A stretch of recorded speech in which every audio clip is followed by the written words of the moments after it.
Yes, blood.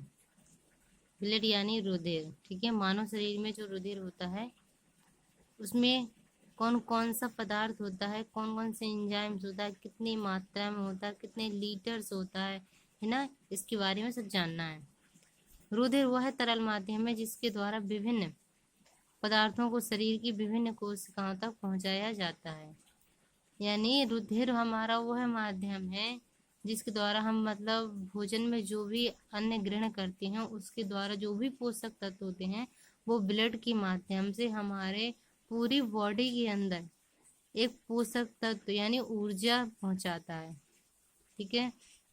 यह लाल रंग का चिपचिपा तरल पदार्थ होता है। हमारा ब्लड कैसा होता है? लाल रंग का चिपचिपा तरल पदार्थ है। एक स्वस्थ मनुष्य में इसकी मात्रा 6 लीटर्स होती है। जो एक स्वस्थ व्यक्ति होता है उसके बॉडी के अंदर 6 लीटर की मात्रा होती है। मानव शरीर में रक्त की मात्रा जो होती है वो शरीर के भार का 7% होती है। यानी जितना भी बॉडी का हमारा भार है उसका 7% हमारा ब्लड है। यह एक तरल संयोजी ऊतक है। यह हल्का क्षारीय पदार्थ है, ठीक है। हमारा जो ब्लड है उसको 2 भागों में बांटा गया है। पहला है प्लाज्मा और दूसरा है रोधाणु, ठीक है। फर्स्ट है प्लाज्मा। रक्त का द्रव या तरल भाग को हम प्लाज्मा कहते हैं। यह हल्के पीले रंग का चिपचिपा द्रव होता है। प्लाज्मा रक्त का लगभग 60% भाग होता है। प्लाज्मा में 90% पानी भी होता है। ओके, प्लाज्मा जो है वो रक्त का कितना 60% भाग होता है। यानी प्लाज्मा होता है 60%, रुधिर आपका कितना हो गया 40%, ठीक है। प्लाज्मा में जो पानी होता है जल वो कितना होता है 90%। प्लाज्मा के बाकी 10% भाग में कई अन्य प्रकार के कार्बनिक अकार्बनिक पदार्थ पाए जाते हैं। 90% हमारा जल हो गया प्लाज्मा और 10% जो हो गया उसमें कार्बनिक अकार्बनिक बाकी पदार्थ होते हैं, ठीक है।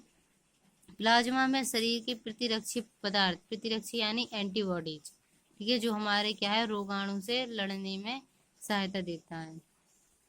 आपका नेक्स्ट है रोधाणु। रक्त का बाकी 40% भाग आपने अभी आगे पढ़ा था। जो रक्त प्लाज्मा जो रक्त का कितना 60% है। अब रोधाणु यानी रक्त का जो बाकी 40% भाग होता है इसे रक्त का कोशीय भाग कहा जाता है। रक्त में 3 प्रकार के रोधाणु पाए जाते हैं। 3 प्रकार यानी लाल रुधिर कणिकाएं, श्वेत रुधिर कणिकाएं और प्लेटलेट्स, ठीक है। लाल रुधिर कणिकाएं जानते होंगे आप, आरबीसी। श्वेत रक्त कणिकाएं जो हमारे जो भी मतलब हमें बीमारी या कुछ होता है तो उससे लड़ने में हमारी हेल्प करता है। तीसरा है आपका रक्त प्लेटलेट्स, ओके। लाल रक्त कणिका संपूर्ण रुधिर का 90% होता है। यह सिर्फ कोशिकीय प्राणियों में ही पाए जाते हैं। जल रुधिर कणिकाओं का निर्माण लाल अस्थि मज्जा में होता है। यानी लाल रुधिर कणिकाओं का निर्माण कहाँ होता है? हमारी बोन मैरो में, अस्थि मज्जा में, ठीक है। ये आपका यहाँ एक क्वेश्चन भी बन रहा है कि लाल रुधिर कणिकाओं का निर्माण कहाँ होता है, तो आपको आंसर में लिखना है अस्थि मज्जा या बोन मैरो। जो मोस्ट है, मनुष्य की लाल रक्त कणिकाओं में केंद्रक का अभाव होता है।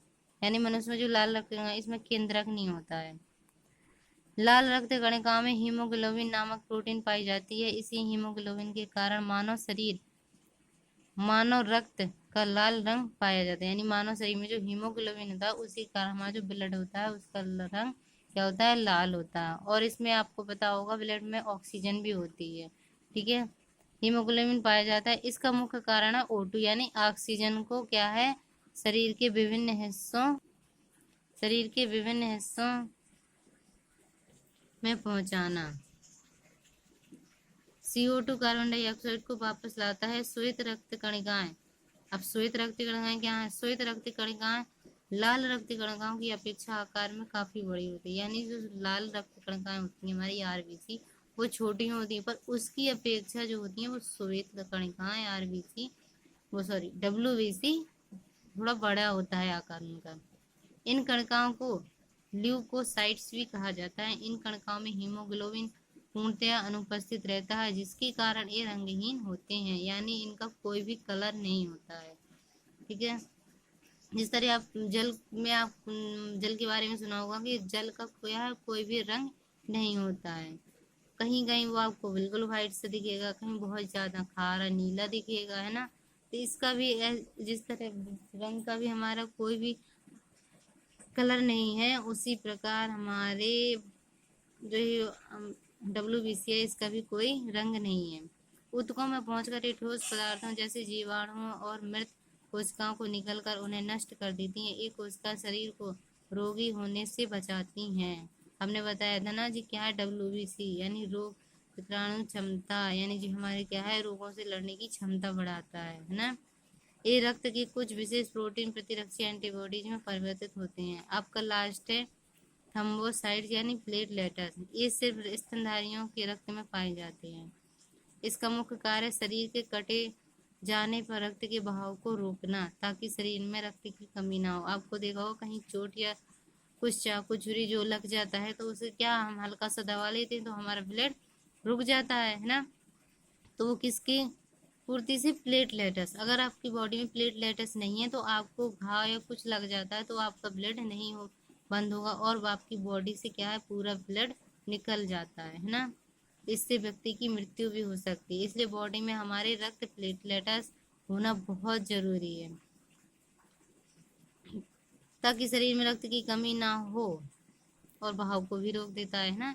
ऐसे में जो क्या है हमारा थक्का, जहाँ हम उसे हल्का सा प्रेशर करते हैं तो वो हमारा क्या है रक्त का एक थप्पा बन जाता है। अब हमारे नेक्स्ट है रक्त के कार्य। रक्त के पचे हुए हमारे भोजन का परिवहन। परिवहन यानी एक स्थान से दूसरे स्थान तक ले जाना।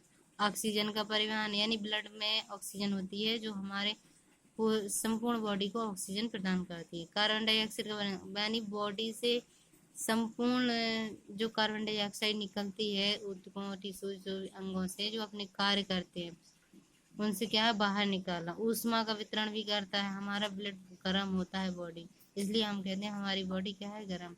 रक्त स्पंदन या रक्त का जमना संक्रमण से सुरक्षा देता है। अवशिष्ट पदार्थों यानी हमारी बॉडी के अंदर जितने भी अवशिष्ट पदार्थ हैं उसे क्या है जैसे मलमूत्र पसीना इन्हें बाहर निकालता है और हार्मोन्स का भी यह परिवर्तन करता है। ओके, आपके लिए ये ब्लड चैप्टर्स यह बहुत मोस्ट इम्पोर्टेंट है। ठीक है, आप इसे रिवीजन, आपको इसे बार बार देखना है, रिवीजन करना, और प्लीज़ चैनल को सब्सक्राइब शेयर लाइक ज़रूर कीजिए। Okay, thank you.